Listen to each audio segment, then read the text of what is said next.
story you know that still sends chills down your spine.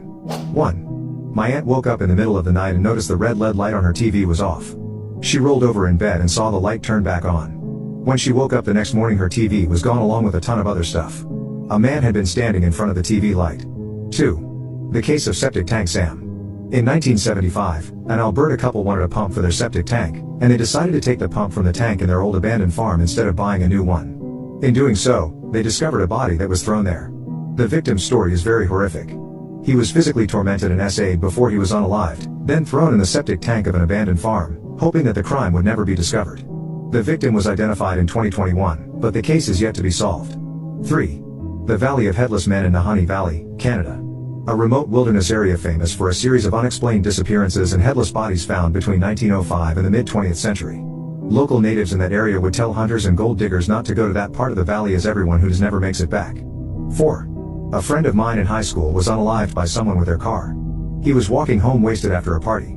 The autopsy showed injuries that were consistent with the car slowly crushing him, like they were driving under 10 miles per hour. The autopsy also showed he was run over twice, just as slowly. It didn't unalive him instantly. He crawled to the side of the road and probably lived for hours in excruciating pain. Not only did they never find out who did it, they never had a single suspect. It happened deep in his neighborhood, so it's not likely that it was some stranger from the highway. So whoever did it could be a neighbor that's still living there. 5. Lake Nyos in Cameroon was slowly filling up with CO2, over decades.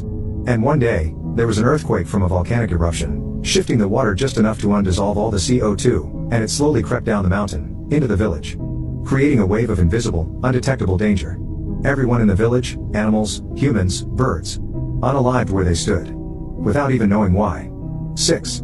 The guy who was asking Reddit for advice about his wife's affair, then she went crazy after he wanted to divorce her and unalived his kids. That was so chilling to hear about. 7. The toolbox unalivers. It's what people are capable of that's the most terrifying. I have no desire to listen to the audio. They use it to desensitize FBI agents but I've heard something similar that I know was fake on Dexter, and it sends chills up your spine even though it's fake. I can't imagine what it must have been like for that poor woman.